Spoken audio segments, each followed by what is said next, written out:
The Open Pro Finals. Francesco Santoline versus Tommy Lightning Lightner. So let's get down to it. It's 221, but you know what? We're over time. Let's just do this the right way. Best 5 out of 7. Everybody's got to dig deep in their pockets for these moves. So it's a best 5 out of 7 battle. Francesco versus Tommy, two Italians making their way into the finals. Italy will ultimately take home the title. Francesco, you will play first. Let's see what you got. Kicking it back to the Temple in Milan. Point number 1, best 5 of 7 with the music. Yo.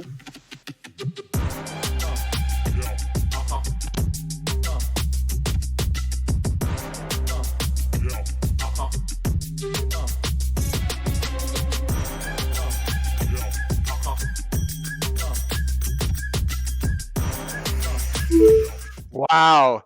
He showed the same exact combo. I mean, for a second, I thought I was watching a video from the earlier round because it looked exactly the same the way he did it, except that he dropped that monster at the end. So that's tough.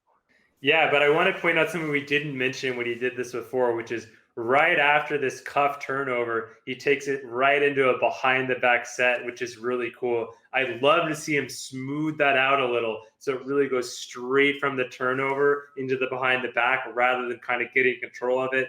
He doesn't get that monster. Still a super hard move. And I just want to point out the betting numbers right before this round started has it very close. Chesko at a 43%. Tom Leitner as a narrow 57% favorite. So let's see what Tom Leitner brings to this first battle. Music.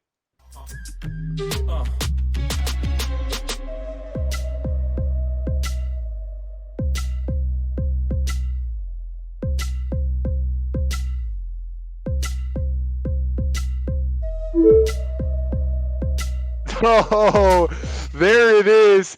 Tom Leitner. So we saw that, another similar combo. I think that they're doing, it's the first point of this battle. So way to stick to the game plan. That invert roll was both after time and not totally clean on the way down.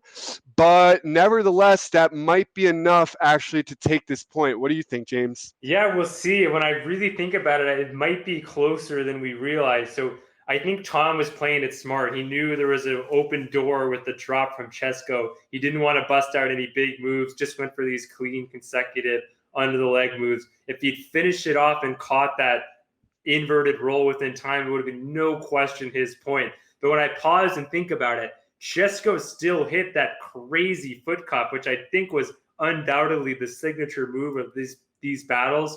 But even besides the drop, Chesko was a little bit sloppier. So it's going to be tough for the judges. I think I'm leaning towards what you're saying, Dana, but it would not surprise me at all if this point went to Chesko. Yeah. Let's turn it over to Freddie. Yeah, it was tough to judge. I think Tom could have gone a little higher risk there because Chesko just set the bar of risk very, very high. It was a little sloppy, yes, but Tom went off the time with his catch in the end, which was also not perfectly executed in the very end. And that's what we considered. And the point goes to Franz. Wow, interesting. Francesco Santoline takes the first point despite the drop. 1-0 Francesco, back to Milan. You're up in point number 2. Let's see it.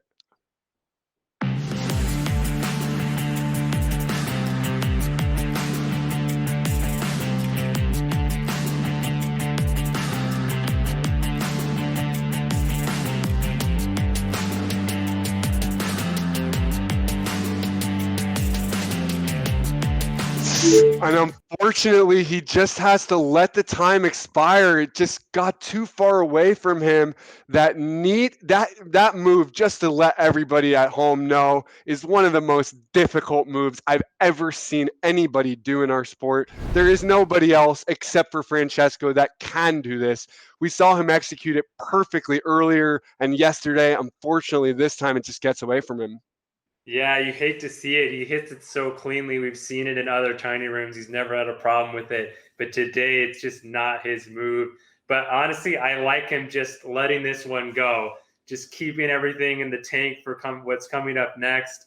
And, Chesko, man, you got it. You got this. Like, let's go. But Tom, clean it up. So, Tommy, you can be very strategic here. You don't need a lot to win this point. So let's see what you're going to tell us with the music.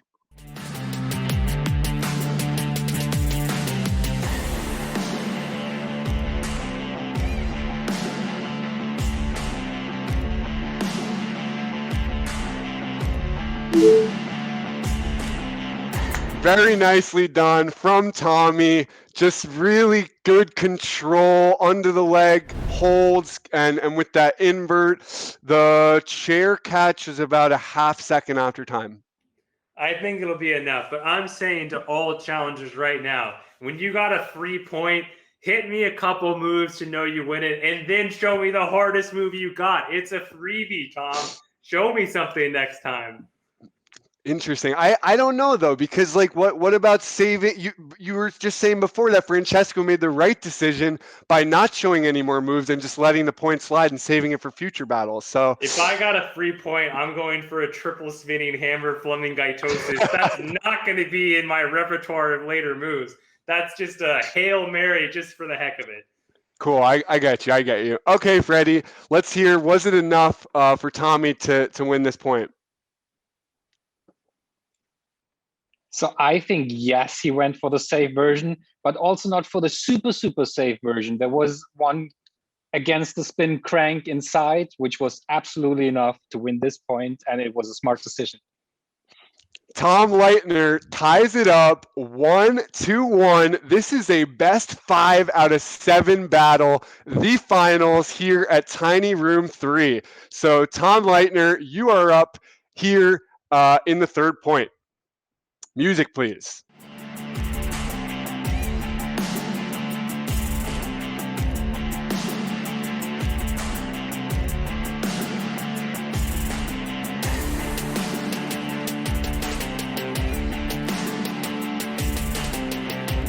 Oh, yes. Right up toward the camera, that beautiful back roll extension, grabs it with the left hand. I also like the way, if you watch this replay, he does 2 types of flamingo pulls here. One where he, against the spin, pulls it out, and one where he brings it in with the spin. So nice variations on a theme there. Yeah, great observation. Really clean combo, really cool combo. But let's see what Chesko has to say about it. Music for Chesko, yes.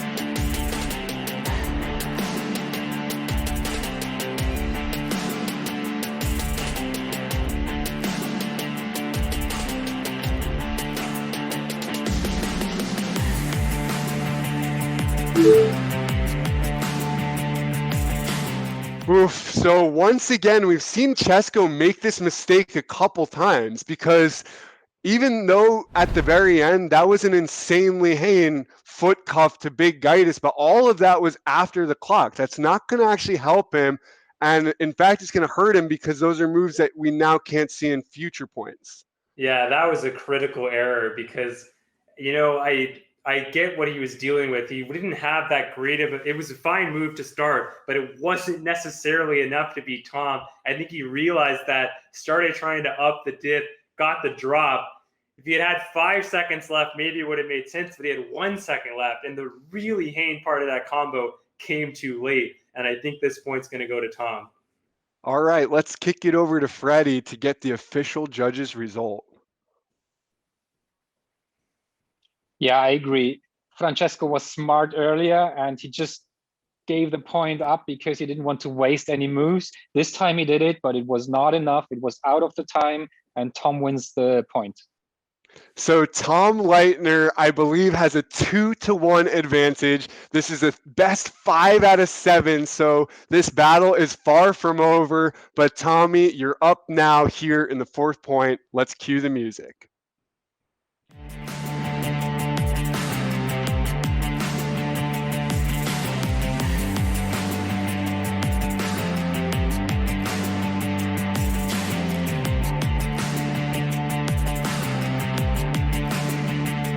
Oh, yes. Tom Leitner that carpet must be super soft because he keeps crashing and burning on it. Huge flawed. I don't think we've seen a tipping combo from Tommy in this battle. So that was a great tipping combo. Gets that behind the back tip directly in the behind the back pull into that huge flawed. That's a great showing from Tom Leitner. That's the tipping combo he wanted earlier. He also gets the behind the back tip in there super hard. My one nitpick is after the behind the back pull, instead of going straight into the roll, he kind of had to cradle it under control and then set the roll. But otherwise, a flawless move. Great flawed. Awesome work. So 2-1 advantage to Tommy. Francesco pressures on to try and tie this up here in the fourth point. Music, please.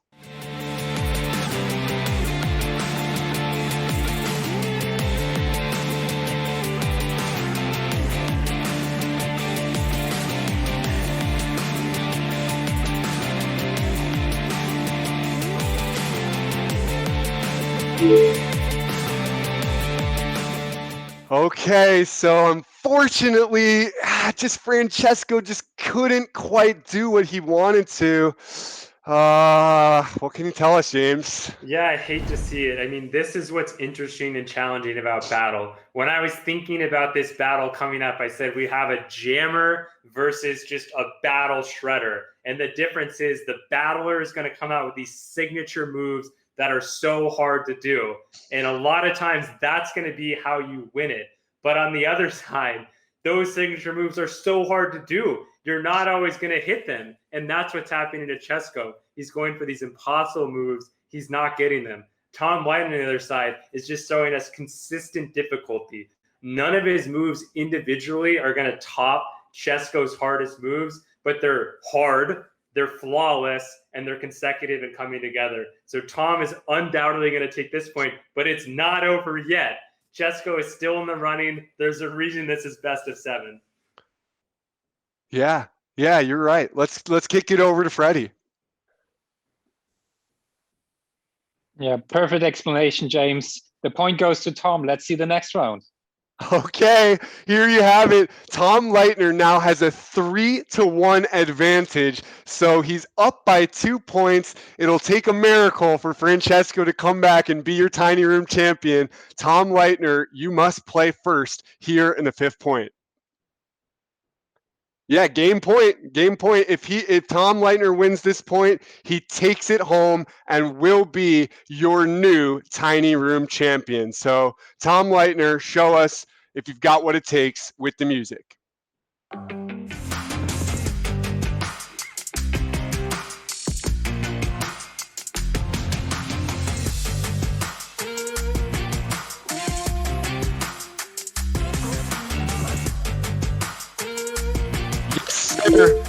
Excellently done by Tom Leitner. Once again, he goes for that standing crash and burn oxymoronic bad attitude to seal it up. So I might have to dock him a little bit here. We've seen a lot of chess rolls. He's bringing us another chess roll. I don't remember, and this is my fault. I hope the judges are taking better notes than me, whether he hit a bad attitude in this round or not. But I think that was a lot he put on the table. But Chesko's got to be feeling good. If he hits one of his hard combos, I really think he'll take this point. Yeah, I tend to agree. So, Francesco, you know what you need to do to push another point here. You're down by 2. Let's see what you got heading over to the Temple in Milan.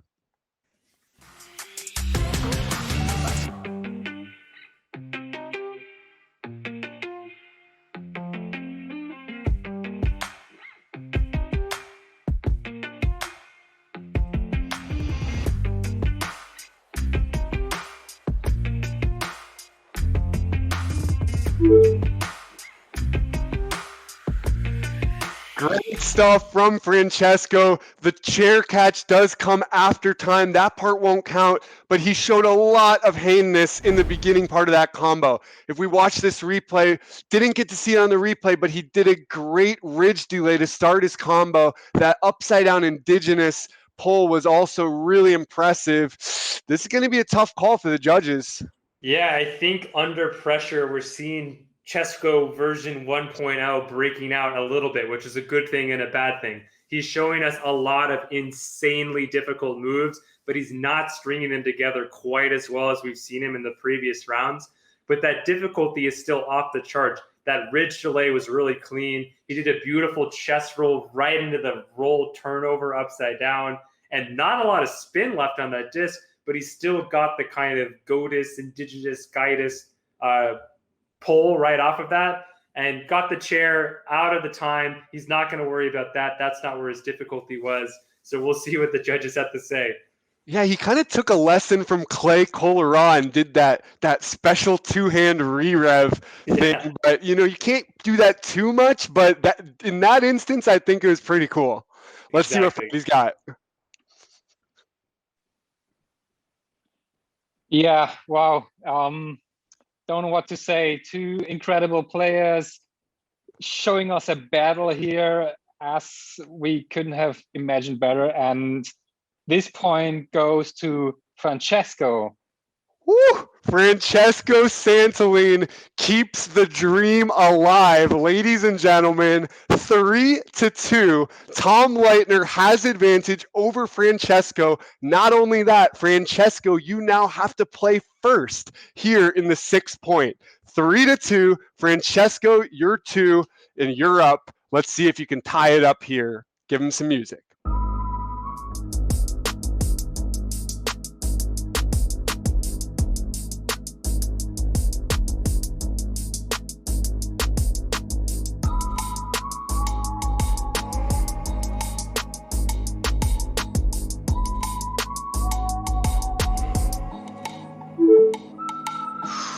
Okay, so damn, it just might not be Francesco's day today. I did like that he went to the ground. Wasn't the best somersault I've ever seen, if I'm honest about it, but I like the idea.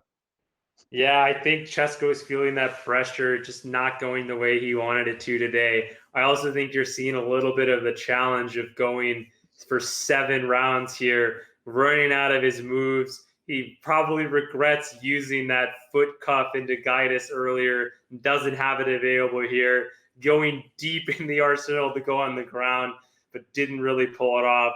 Doors wide open for Tom Leitner to take home the Tiny Room 3 championship. All right, Tommy, show us some new moves, just enough to win it. Let's see what you got. Give him some music.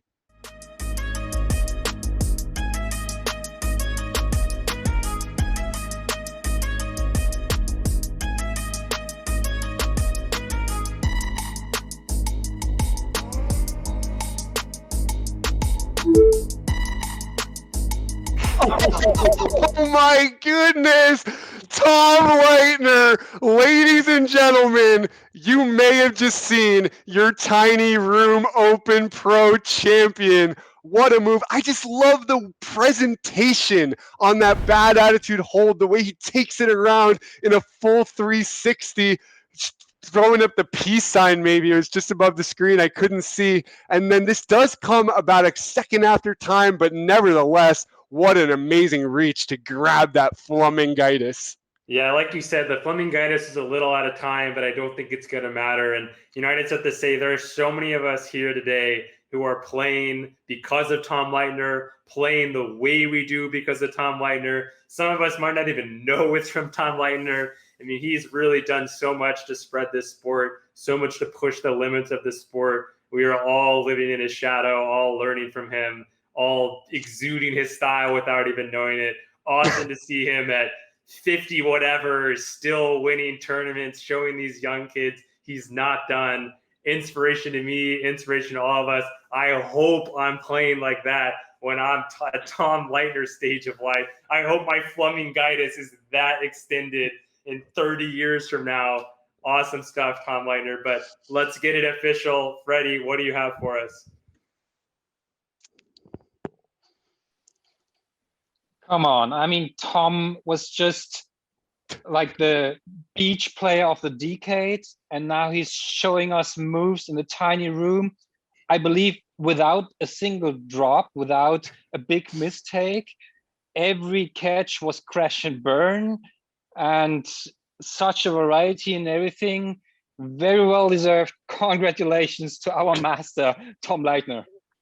Tom Leitner, ladies and gentlemen, Lightning Leitner is your Tiny Room 3 Open Pro champion.